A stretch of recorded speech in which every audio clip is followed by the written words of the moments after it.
Hello, everyone, and welcome to Blabbit. You have landed on the live stream where experts come to share all of their insights and their tips. And the experts that we have on the show that we really enjoy having on the show, we ask them to come back, especially when they have a brand new book that is absolutely on fire. But we'll get into that in just a moment. There it is, Cultivating Culture.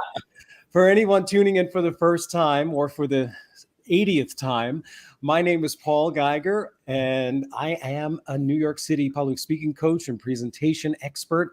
And I work on really building individuals' confidence as well as teams and organizations, just their ability to be able to promote and present themselves and their ideas. Lots of clarity. And my co-host is Mr. Glenn Ingram. Hello, Glenn. How are you today? I'm doing well, Paul. How are you?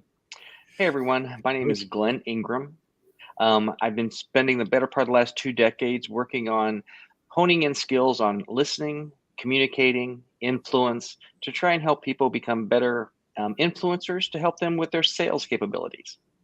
Brad, good morning. How are you? I'm doing well. How y'all doing? Good, thanks. Pretty good. Give us a brief intro if you would. I am the CEO of Performance Point. We are a company whose mission is to inspire others to discover and live their possible. Others are individuals and organizations. And so our focus really is, how do you engage people? And if you're in charge of an organization, how do you engage your employees? And then the second part really is, how do you build resilient relationships that stand the test of time and difficult moments? And then lastly, how do you build agile, collaborative cultures that are very productive in today's work environment? That's really where we focus our time and energy around those kinds of issues. All right. Now, Brad, I'm going to ask a really big favor of you. What I want you to do is hold up your brand new book one more time for anybody who hasn't seen the cover and may not know the title. It is called Cultivating Culture. Yes. So now you know what to look for, everyone, when you go looking for Brad's book. But when I see that title, I was thinking about this morning. Cultivating Culture sounds to me like something that I preach to my clients that I work with, which is the solutions that you're looking for, you do already possess. In other words, you've got to figure out how to make them grow. So therefore, I love the title, Cultivating Culture, because you're discovering what is already there. The seeds for it are already there, but you're cultivating it. You're allowing it to grow. But what are some of the things that organizations find are obstacles or business mindsets that hinder that kind of growth and that kind of cultivation of culture? Well, I think the biggest challenge that organizations face is they see two things. One is their concept of culture is built on an old mentality, right? So if you think about today's environment, the hierarchy is dead or dying. People don't go up the food chain, right, and back down that ladder that, to get information. They go to the person that can give them the answer, right? They go directly. Organizations are flatter. Span of controls is larger. We're more networked, more distributed. There's a lot more remote work. And so when you put all that together, along with all the diversity and the lack of norms that exist today, right? Culture is really the glue that holds things together. And so when you think about culture in an old-fashioned way, which is it's a top-down effort, and it's based on placards and posters and an event strategy where you introduce it and then hope it sticks. You espouse it and hope it sticks, right? Mm-hmm. Then it doesn't work. You lose the culture you want. It doesn't become anything of real value for you.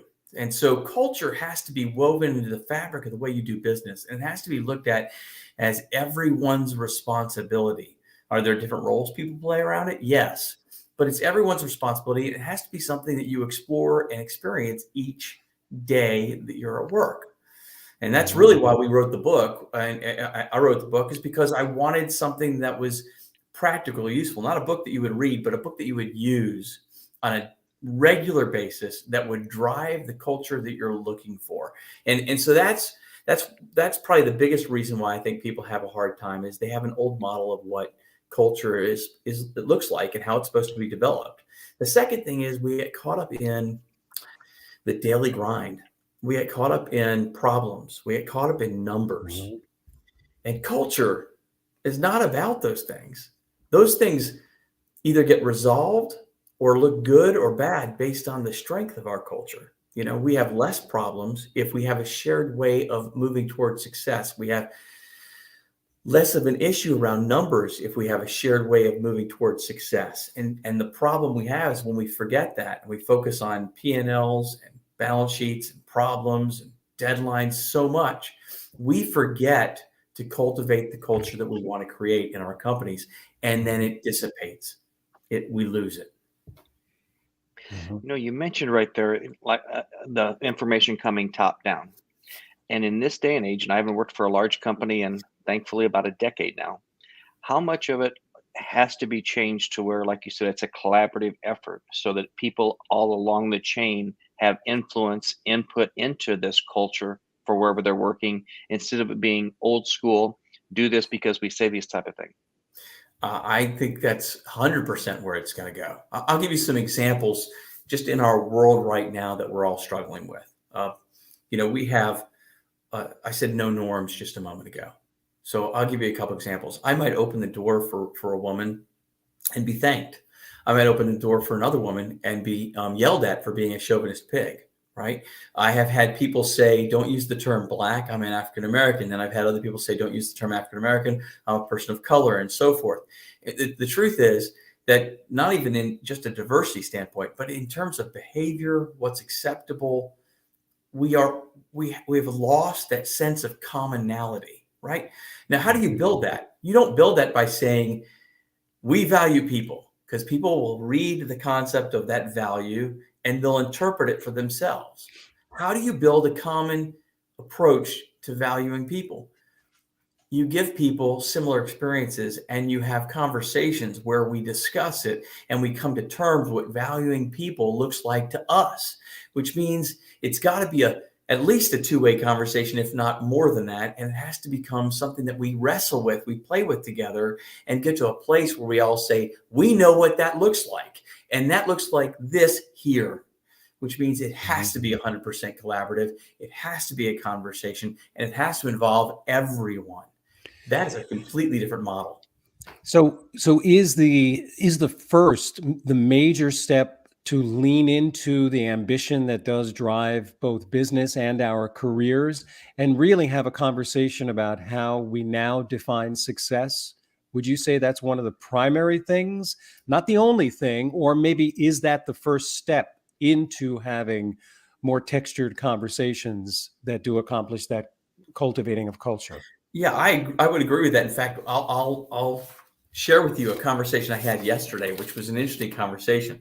And that was, I was talking to an entrepreneurial society, and I said, I know what being an entrepreneur means because I've been an entrepreneur. I am an entrepreneur. But I also wanted to look at what other organizations said being an entrepreneur meant. And it came up with some questions that entrepreneurs ask. They ask questions like, where do I want to go? What kind of enterprise do I want to build? What are the risks and sacrifices? How can I accept those risks and sacrifices? How do I get there? Is the strategy well defined? Will it work? Is it sustainable? And all those are great questions. They're great questions, not just for entrepreneurs, but for established companies. Mm-hmm. But the more I thought about these questions, the more I thought about a quote that Peter Drucker said, which was, culture eats strategy for breakfast every day, right? Every day of the week.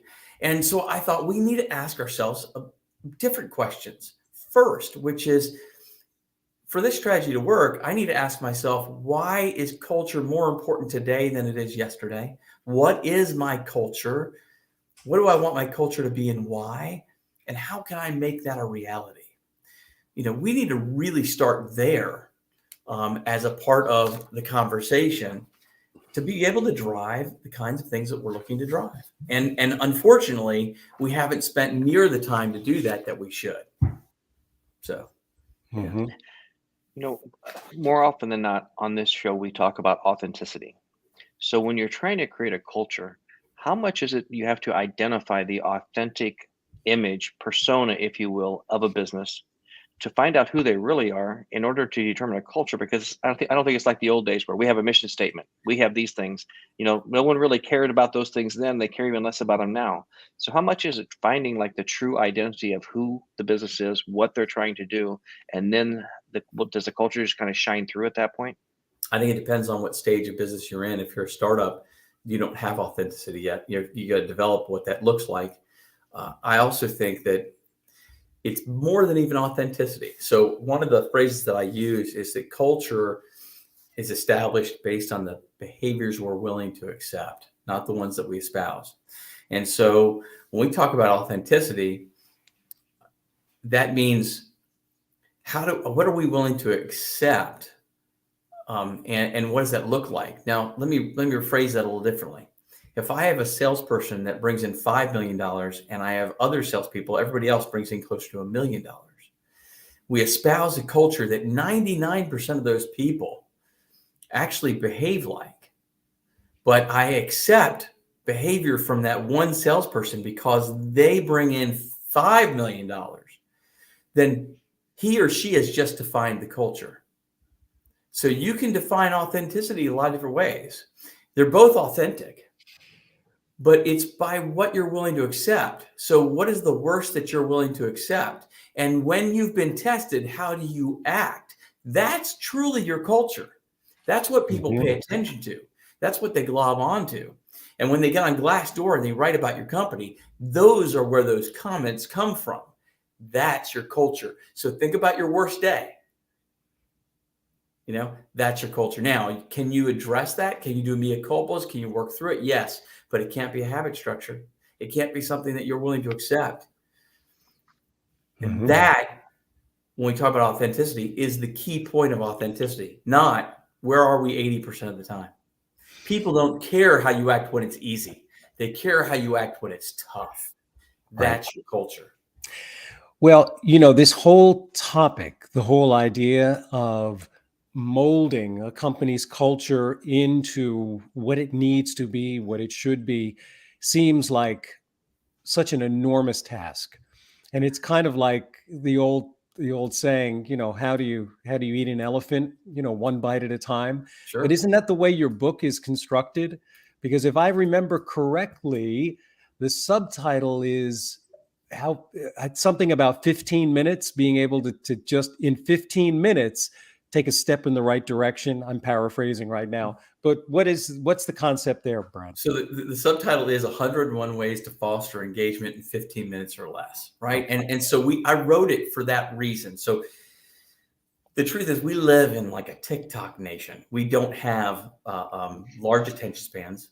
We don't have lots of time. We have time pressure on ourselves. So I had to come up with a way for us to cultivate culture in short components, right? Short moments. And it's actually built on work we did with several different companies in different industries on how to do it.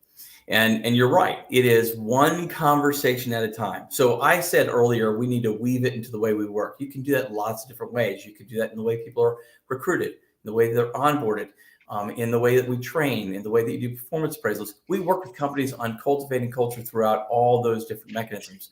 But one area that we really focus on is how do you build it into your conversations? I actually go to companies and I say, tell me about your meetings. Let me sit in on your meetings. Let me watch how you interact with each other. And so I sit in, and what blows my mind is when you watch meetings at companies, they're all built around a lot of the same things. What are the financials, right? What problems are we facing? Can we just update each other? By the way, they're long and they're boring, right? And so, our perspective is there are work sessions. That's when you have a few people come together and work on something. There are updates, which should be done via things like email. And then you should have meetings, which should really drive your culture and have a call to action. So we actually built activities. I'm actually opening up the book right now so I can actually tell you about some of the chapters, right? We built chapters that have multiple activities in them, conversations, discussions, activities on leading intentionally, communicating with purpose, developing talent, generating enthusiasm, building team harmony, uncovering solutions, prioritizing safety, serving your customer. We actually pulled 101 out of over 500 activities that we have. Okay, so we have a lot of activities. For the companies we work with, we actually build them around their pillars, their culture, right? And use it to reinforce. But you can use this book to get started and keep moving forward. And what it is we even have a wonderful agenda for meetings in the back. So any team lead, supervisor, manager, executive who's holding a meeting, whether it be a daily shift meeting, a huddle, stand up, a team meeting, or a corporate meeting, you can pull from this book anytime, plus the agenda, and have an incredible experience, right? Building your culture, cultivating your culture, one meeting, one conversation at a time. Now, if you notice, some people would say, well, those titles aren't necessarily for everyone. Yes, they are.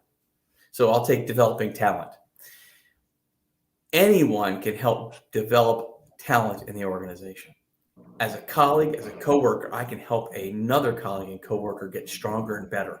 What we've done is we've created conversations that drive not only that understanding, but an interest and a call to action to make sure that everybody's behaving the same way. Think about this. Imagine if you're a customer and you're walking into a restaurant, and you walk into 3 of the same restaurants, having the same experience at each restaurant, or a hotel, or a bank, or a corporate office, or calling their customer service line. That's what we want. We want to have an inside-out experience where culture is built from the inside, but is felt on the outside. That our internal experience creates an external experience that actually lives up to the promise we tell our customers we're going to keep. Mm-hmm. You know, I have a question when it comes to developing talent, because in my experience, it doesn't matter if you're what type of company you're working with, what type of individuals, if they're sales operations. I've always seen kind of a 20-60-20 rule, that you have 20% of the people that are superstars, 20% of people that probably should be looking for a different job, but you have that 60% in the middle that's your steady eddies. And it was always my opinion that if you could take that 60% and increase their productivity 5%, 10%, that's where you win or lose campaigns, fiscal years, and stuff like that. Because the people that are running at the top, they're going to run and gun. The other people at the bottom probably, like I said, shouldn't be there. But in your experience, how much focusing on that average individual, average person to get their performance up can really make the difference in most companies? Oh, I think it's really important. I'm not a big believer that you take the bottom 10% or 20% and chop them, because sometimes when you go out to the marketplace and you bring people in, you don't get people in as good as they are. And so that whole concept of rack them and stack them kind of thing, and I'm just not into that. I think you have to make thoughtful decisions. I do believe it's easier to take someone who's good and make them great. I also think the first question you need to ask yourself is, what behaviors are we willing to accept that 60% of our people are average? Because I think your culture actually helps create that. I'll give you a good example. I run a company, and I would tell you that the people I have and I work with are not only fantastic, they're above average. I know they're above average. They deliver. They're fantastic. Now, has it always been that way? No. Part of that is the way we bring people in, and the other part is what we expect of them when they come in and how we develop the culture internally. And I've worked diligently to make sure that I have the best team possible. And I'm making sure that as we make changes, we add people or we replace people, which we haven't had to replace a lot of people. Everybody keeps talking about turnover. We're not seeing it, right? For us. Now, for clients, we do. If you work hard and you create an incredible place to work where people want to be there and they love working with each other and they enjoy hitting the ball out of the park, people rise to the occasion. So the first question I'd ask myself is, why is everybody average? There's something I'm willing to accept that's causing that to be the case. Interesting. Okay. Now, as far as this book, this is not a book only for someone who has moved into or has an existing managerial role. This is literally for a mindset change for every person in the organization. So can every individual within an organization begin to foster this change? Does it begin with the cliche, the power of one? It does, actually. It's written in a way that it's fantastic for supervisors, leads, managers, supervisors, executives, but it's a great book for anybody. The book brings you through topics, asks you questions, makes you think about things, and anyone can grow, learn, develop from it. And so I would say absolutely yes, 100%. It does start from the power of one. And one of the nice things I think is that you don't need to. Is it nice that the whole company takes it on? Yes. But whenever, for instance, we do engagement surveys with clients, it's amazing if you have a company that's falling apart, there's always one or two bubbles where they're going, this place is incredible, and they're having success. And whenever you look at that bubble, it's because there is a person in that bubble, leader, team member, whatever, that seems to be really leading the charge. That power of one makes a difference in that group. If you want it, there's a great, you watch MASH. Have you ever watched the show MASH? I'm dating myself. I apologize. There's a great scene in there where Hawkeye appears, Hawkeye and I think Honeycutt want to down a chopper pilot who is making money off of getting trinkets from the war. They're in minefields, and he sends local children into the minefields. They get blown up, and the surgeons have to do surgery on them. So they ground him on a medical reason, and they're getting ready to send him home. And he's angry because he knows it's fake. And he says to Hawkeye, you can't change the world. There's a guy 5 miles down the road doing the same thing I'm doing. And Hawkeye says, I'm not trying to change the world, just my little corner of it. This book is about changing your little corner of it. Well, next time you head west, let me know, and I'll be happy to take you over to Malibu State Park so we can hike where they filmed MASH. I've been there once before. I would love it. I would love it. It'd be fantastic. That's a great show. Now, when you talk about culture there and you talk about your team there, it kind of reminds me of what I see. I follow college football quite a bit. So how important would you recommend to someone that hires someone with potential that fits your culture versus hiring a superstar that may not fit your culture? Any day of the week, I would do it that way. Any day of the week. People can learn technical skills. They're actually fairly easy to pick up as long as they have the capability towards it. Now, you have to measure capability, potential. If somebody doesn't have a passion or drive for the job tasks, or they don't have the talent for those job tasks, it's got to be a good match. Now, do they have to have all that down? No, they can learn it as long as have the potential to learn it. But more importantly, I would tell you culture fit rules. If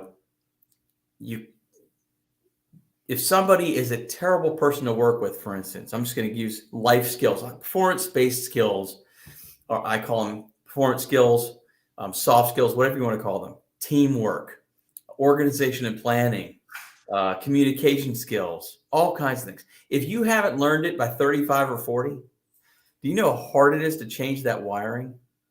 And if you're a jerk to work with today and you're 40 years old, I can send you to a class on how to be nice, and you're going to be a jerk tomorrow, right? If you know how to behave in a culture that you fit in, then you can add value from day one. And that's the power of really a culture fit. So I would say yes. To me, it's a yes and if you can. But if I have to choose, I'm picking somebody who's going to fit the culture and has the potential to learn over someone who's a superstar who's going to drive me crazy. Well, you know what? That's it. Glenn, cancel those classes. I knew they wouldn't work anyway. There you go.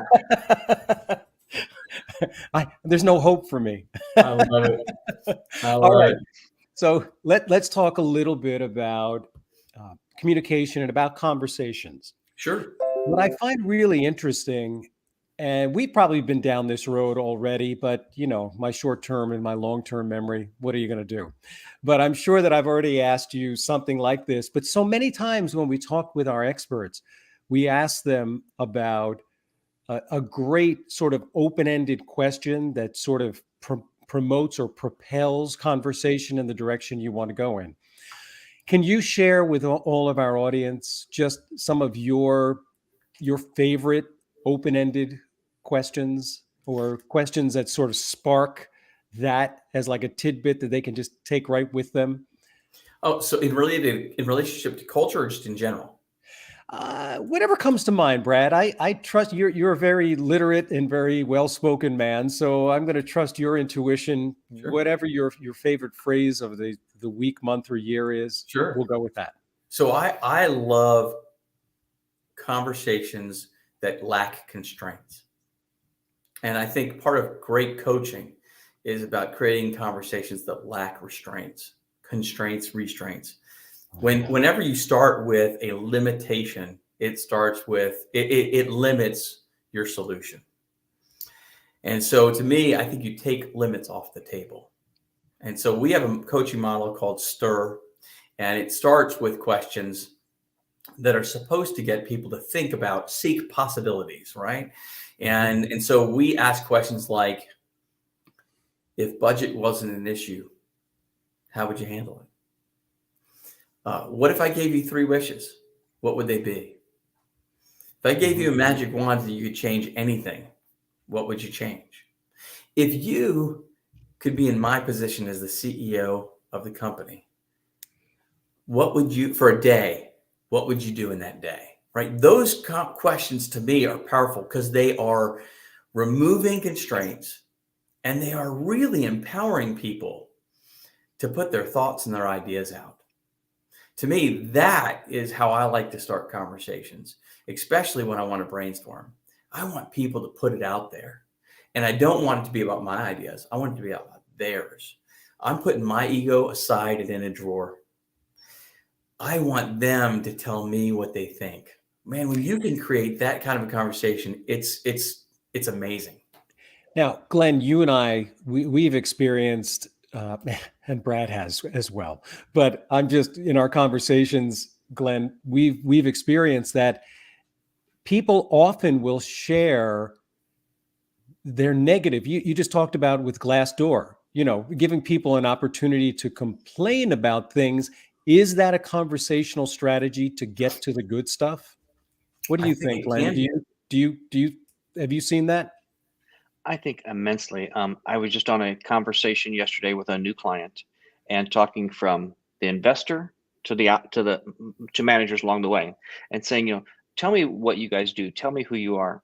And I think was probably more eye opening for the gentleman that owns the company versus anyone else. Is what his perception, what it was, versus the person in the middle versus the person in the bottom, and they're all true. But until you have those conversations, how do you really start to develop that cohesiveness, develop that culture, so you have as close to a similar answer as possible, instead of it being, well, we want to do this over here. My goals to do this, because everyone has their individual goals. But if you don't know how to make that kind of an overall system, everyone's always going to be going in their own directions, and you're never going to have any cohesiveness.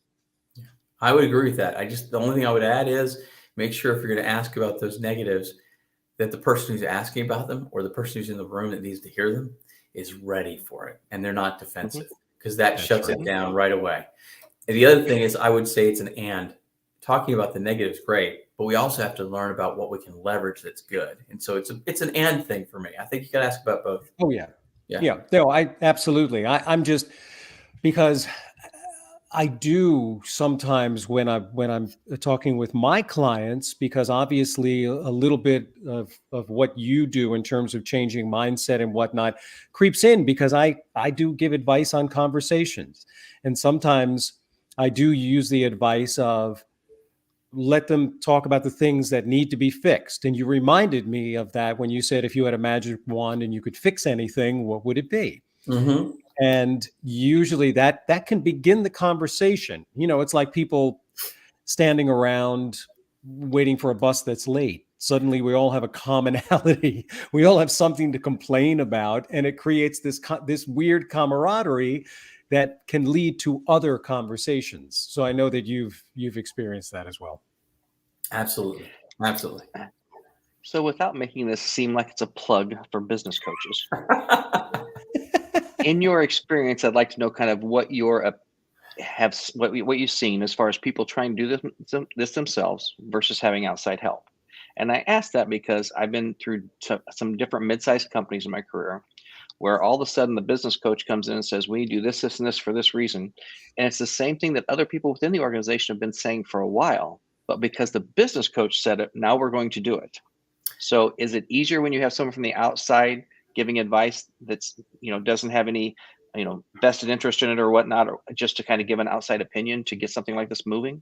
So I think there's a couple of things that are different. And I give credit to people internally because they work hard. They do put forth a lot of the same ideas and they don't get traction or headway or even credit sometimes.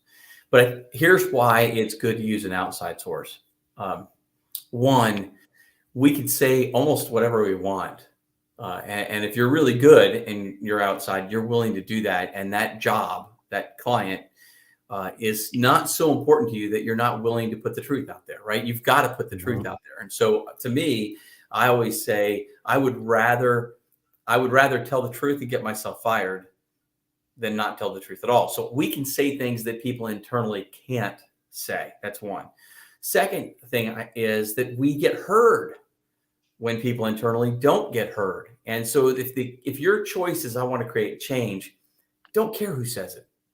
Pick somebody outside who's going to be a partner with you, and they can push the change and be the catalyst, and then you can take it over. And when it gets done, guess what? People like me leave, you're still there, and you win. You celebrate. And when they talk about the success, it was you, your department, and your group. And so pick a partner that will make you successful. That's the second thing. And then the third thing I would say is, what differs with people externally is we're doing the same stuff over and over again. We people say, oh, well, I'm a practitioner. You're a vendor. Well, actually, I do more engagement surveys than practitioners internally in a company ever will. I work on culture more than anybody internally ever will.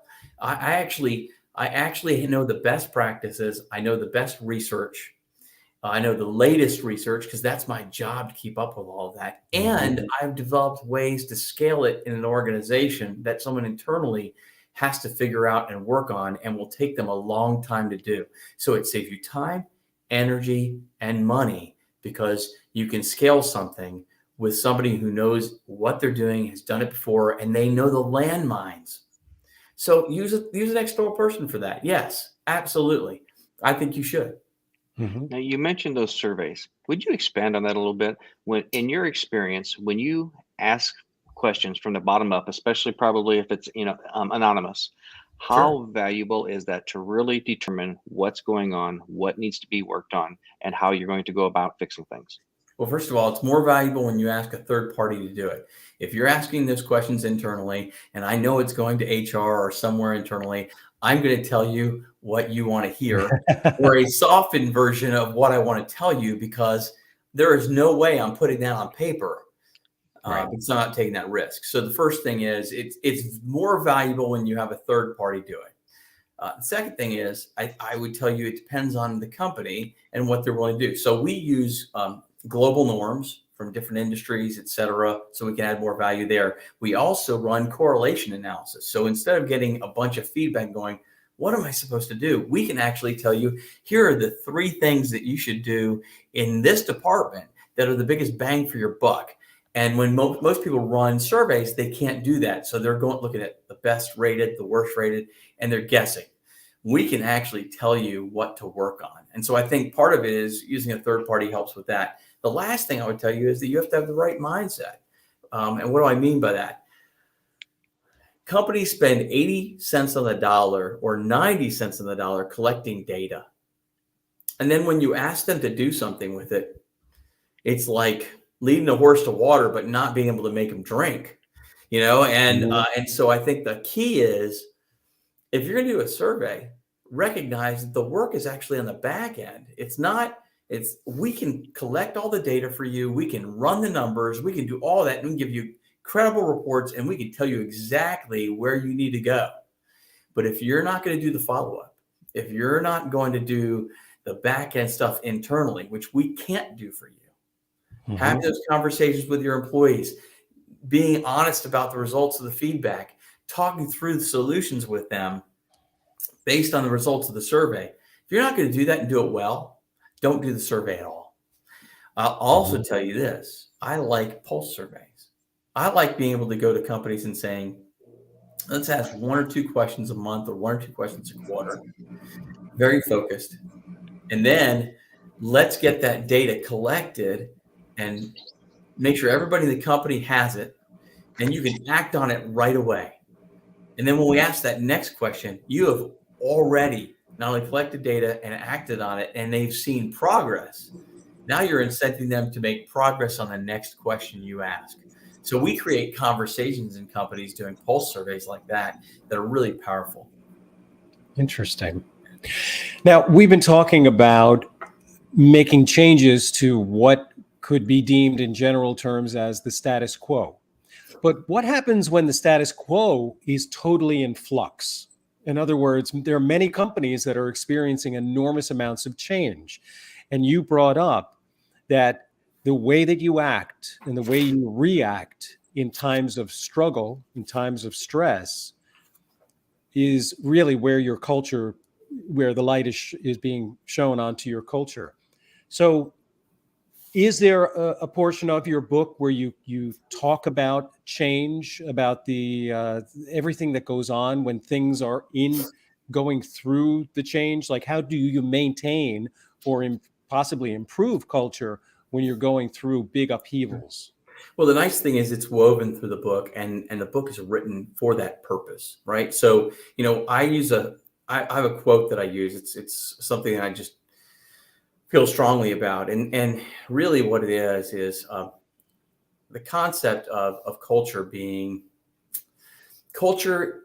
And I say will become, but I think it is. Culture will become the coping mechanism for an ever-changing world. Mm-hmm. The more your world is in flux and changing, the more you should spend time focusing on your culture, because it's the glue. It's the constant. Right? Now, I want to share a concept with you, and that is this. The experts, based on all of the technological revolution that's been going on and all that change that's occurred, have predicted. I want you to think about this. Imagine the last 100 years, everything that's happened over the last century, last 100 years. Think about that. All right. Now, the experts say in the next 10 years, you'll see that. So we're compressing the last century of change, right? All that change, we're going to compress in 10 years. There is no status quo. Everything is in flux and will stay in flux. You have one constant, which is how are we going to operate together? How can we have a shared sense of behavior, a shared approach that we have passion about going forward when everything around us feels like chaos? That's culture. And that's what's going to get you through the next 10 years. Mm-hmm. Now, I know the last time you were on the show, Brad, several months ago, you were talking about, we were talking in a very detailed way about the hybrid work experience and also about the dynamic between employers and employees, how the pendulum would be shifting. In the time since you were last here on the show, have you noticed, and I realize that's a very general question, have you noticed a shift in regard to what some people refer to as the Great Resignation, the changing, the serious changing of the guard, the revolving door? What have you seen? I'm not going to put up with this anymore, is what I'm seeing. I mean, the reality is employees are in the driver's seat, and they want to work for a company that has a sense of meaning, purpose, and they want to work with a sense of meaning, purpose. They want flexibility. They want a voice. And if they don't have it, they get up and walk away. The truth is that 88% of employees believe having a distinctive workplace culture is important to success. 88%, right? Companies with strong culture saw 4 times the increase in revenue growth than other companies. 58% of employees have said, I'm going to leave, or I have already left, because the company culture was weak. There was a Columbia University study that showed that companies that had a strong culture had turnover of 13.9%. Companies that had really weak culture had turnover of 48.4%. You're talking about something that is powerful. Employees are begging for it. They're basically saying, we put up with a lot of stuff before, but we're not going to do it anymore, right? It's time that things change. And it has shifted. It's shifted. The power is in the employees' hands. They drive everything. Now, will that continue? For a little while, it will. Population growth is at its all-time low, and it continues to shrink. But here's what's going to shift. Eventually, excuse me, it's going to shift because we've got people that retired early who are going to come back. And so you'll have some people who are going to come back. We had 4 million people retire early during COVID. That's not going to stick. You're going to have some of those people come back. Mm-hmm. Especially with some of the market shifts that have been happening lately. They're going to come back, right? The retirement doesn't look as pretty as it used to, right? The second thing that's going to happen is you're having a lot of companies that are going to put an emphasis and have put an emphasis on automation and on AI robotics, which is going to remove some labor needs from the workforce. Eventually, it might take 4, 5, 6, 7 years, but you're going to see a shift coming back to a more even keel approach. But what's going to happen between now and then are the companies that figure it out are going to succeed, and the companies that don't figure it out are going to fall by the wayside. You saw that when COVID happened, right? You saw companies drop like rockets. I mean, they just fell off the face of the earth. And you saw other companies that did well, even in industries that you didn't think would. Restaurants, let's take restaurants. You had restaurants that were kicking it during COVID, and then you had restaurants that went out of business. You're going to continue to see that kind of a divergence in success based on what companies do now. And I'm seeing it. Companies that say, you have to be back in our office by this date, versus companies that say, how can we create an environment that builds camaraderie, reinforces our culture, and is fun and has meaning? And then how can we create experiences around that so that we can invite employees back to experience it? And then they go back to their home offices, and they're going to start coming to us and saying, when can we come back? I want to be in the office. Man, you want to create people back in the office. You want people to be back in the office. Don't give them a date and tell them they have to be back. Give them a reason, and they will crave and they will run back. That's the difference. It's not a motivation by money, is it? No. That's exactly the point I was going to go, direction I was going with, Paul. I don't think in this day and age we're seeing I'm going to work for this company that gives me the opportunity to work harder, make more money, and things like that. I think we're seeing, especially, I have, our daughters are 24, their significant others are around those same ages, where they're taking positions that are starting off with 4 weeks vacation. They're starting off with, you can leave for an hour a day if you're going to the gym to be healthier and happier and things like that. So how much of that is going to be some cultures, if you will, that are going to have to change amongst companies if they want to keep good talent? It's going to change huge, because people are at this point, they're saying, I want to work to live. I don't want to live to work. That used to be something that the Europeans used to say, we work to live. You Americans live to work. Well, it's no longer true. Americans don't want to live to work. They want to work to live. And they're expecting companies to focus on that. They expect companies to take the stress and the conflict between work life and personal life and help them relieve some of that conflict. They want to reduce some of that dissonance and stress.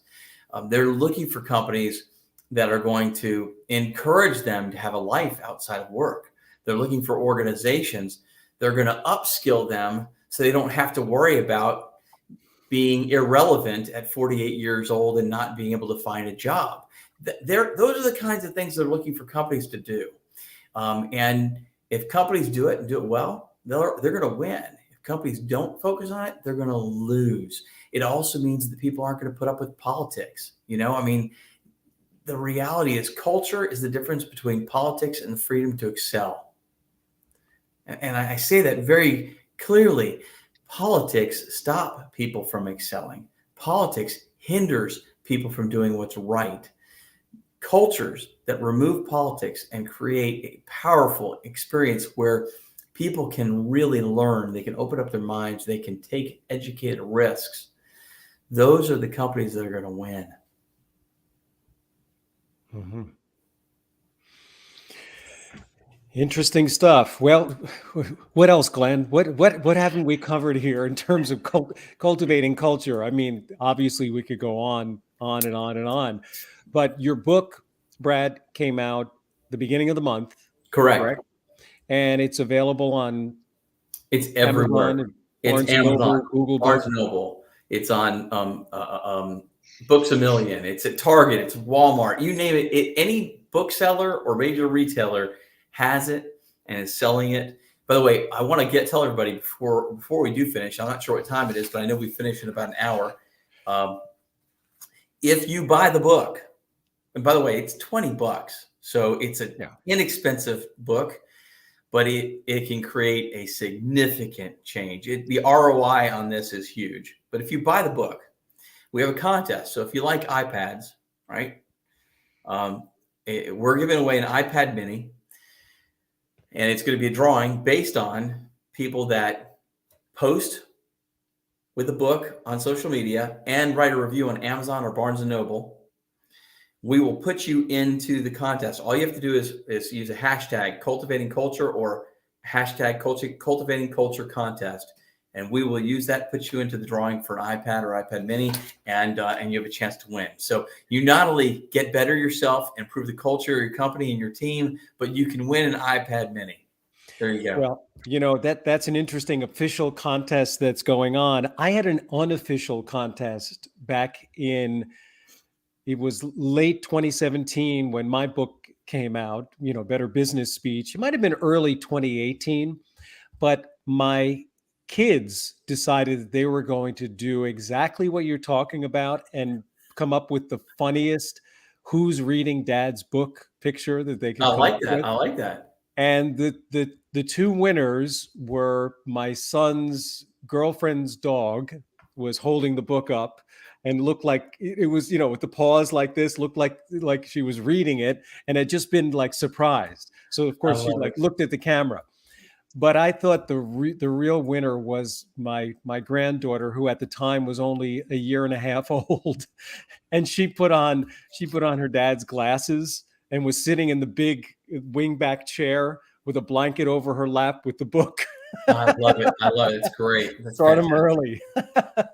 So awesome. I know I'm giving people some ideas here. You know, we normally think, oh, it's me reading the book, but you know, you could have a picture of. I want people to have fun with it. I really do. Let's enjoy it. Let's have fun with it. And look, you know, part of I like doing this not only is promoting the book, but it actually lets me interact with people more. You know, people I would never meet, I'd never interact with.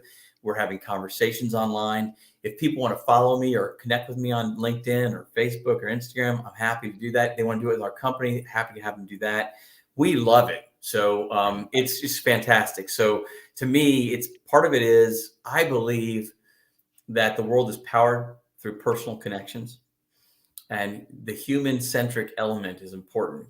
And so to me, social media is not fun unless there are relationships and conversations happening. To me, that's the beauty of it. So I want to encourage that, not just with me, but across the board.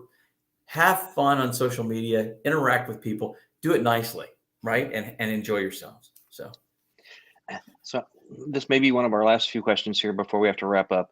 But let's say that I'm watching this sometime now or in the future. I'm a manager, I'm a CEO, I'm whatnot, and I don't know or don't think I have an issue with my culture. Is there one thing that they could do, whether it be an anonymous survey through a survey chimp or something like that, to say, hey, really feel what the pulse is of your company and determine, do I need to do something? What's the current status, if you will, of my culture? So, you know, it's interesting because we do that actually for a lot of companies. And so the questions that we typically ask revolve around a couple of things. One is if you have a culture statement or values or whatever the case may be, we ask about those. We ask about how well you're living up to those, right? That's one thing that we discuss. The other thing we'll do is we'll ask some interesting questions. You know, it's hard to get the answers from the people that work for you if you ask them yourselves, but if you're going to do it, or you want somebody to do it, I ask questions like, why do you work here? Now, if you get questions that say, I work here because the culture's great, or I work here because they've been developing me and I love it and I have my friends here, those are all great. If you get answers like, I work here because of a paycheck, right? That's not good, right? If you ask, and the other one I ask is, why does this place exist? What does it stand for? What's its mission, right? And I look to get consistency in that answer, right? If I get consistency in that answer, then I know it's right. If I get inconsistency, I know nothing exists. Now, when I look for consistency, if I get consistency like, and I've gotten answers like this before, make a lot of crap. Produce as much as I can. Make the company money. Then that means we have a problem with culture, right? If I get answers that are reflective of we value our people, right? If I get answers like we create an environment that's safe and inviting to anyone from all walks of life, and I'm getting answers like that, then that tells me what I need to know. So the question you want to ask is, are the answers living up to what your hopes are? It doesn't matter what you think. It matters what reality is. And you get that by really asking questions. I walk the floor, and unfortunately, plant managers can't do this. I'll walk the floor of a plant and I'll ask people those questions and I'll get the real answers. And when I come back and tell people what the real answers are, it's very interesting to hear the response. Sometimes it's like, oh my gosh, we have a problem. I love that when we have that, because then they want to work on it. That I've also walked in and given the answers and they said, well, that doesn't surprise me. And I'd say, well, why does it not surprise you? And they say, well, I feel the same way. And then I go, okay, we've got a bigger issue here, because leadership is in the same place. And you can't fix absenteeism, morale, and engagement, and safety, and a variety of other things when people feel that way and when leadership is acting that way. So to me, you have to ask those questions. And I would encourage you to not only ask them, I'd ask you to ask, and look, this is not a plug to hire me. You don't want to hire me, that's fine. You don't want to hire Performance Point, that's fine. I would encourage you, get somebody externally to ask the questions so you get the real answers. Right. That's the most important thing. Hire someone externally to get real data that is reliable. And also, you need someone who can actually recognize when an answer to a question is indicative of culture support or culture erosion. Correct. You just brought up a couple there, because I was thinking, well, nobody's going to come out and say, I love the culture here. I mean, I'm sure that you have experienced it, and I know that's why you're laughing, because there's probably been a few people, a handful of people who actually respond that way. But most of the time, you have to be able to interpret what their answer is, and whether whether there are some factors that could easily pitch them into a place where they're not aiding the building or cultivating of culture, or some things that could actually make them a hero for the cause. Based on the answers. I totally agree with you 100%. And the only time I've ever seen anybody say, I love the culture here, is when somebody's asked a terrible question, like, do you love the culture here? And so they answer the way they think the company wants them to, right? And if you have a leader in a company asking the question, right, do you love the culture here? Do we have a good culture here? Then people say yes, because they have to, right? And so closed-ended questions, leading questions, and questions asked by people internally lead to terrible responses, right? And I can tell you, we just did we're not even finished with it, but we asked a really interesting question on LinkedIn about culture and how often it is addressed and revisited and cultivated. Right. And here's the terrible thing. The majority of companies do it annually. So if you want an answer about people's culture right now, it's awful, because we're not addressing it on a regular basis. Right. It's just, I mean, people are even telling us that when we ask it on LinkedIn, doesn't happen. All right. So. Well, I'm going to ask you one more leading question, Brad. Don't you just love Blabbit? I love Blabbit. I love Paul. I love Glenn. I could live in Blabbit every day of the week. And Well, so should you. Yes, we will. We always do enjoy these conversations. So we certainly will have you back as soon as possible. But thank you for today. Thank you. I enjoyed it. Yes, thank you very much. If anyone would like to reach out to you, what's the easiest way to do so? They can reach out to me at my email, bfederman, F as in Frank, E, D as in David, ERMAN, at performancepointllc.com. It's a great way to reach out to me. And they can also reach me on LinkedIn. And again, it's Brad Federman, Performance Point. Or you can reach out to me on Twitter. Or you can reach me out to me on Facebook or Instagram. On all of those places. Would love to hear from you. Brad Federman, Performance Point, easy to find. Cool. All right. Well, thanks again, Paul. This was great. Everyone, we'll see you back here, same channels, same times next week. Take care, everyone. Take care. Bye, everybody.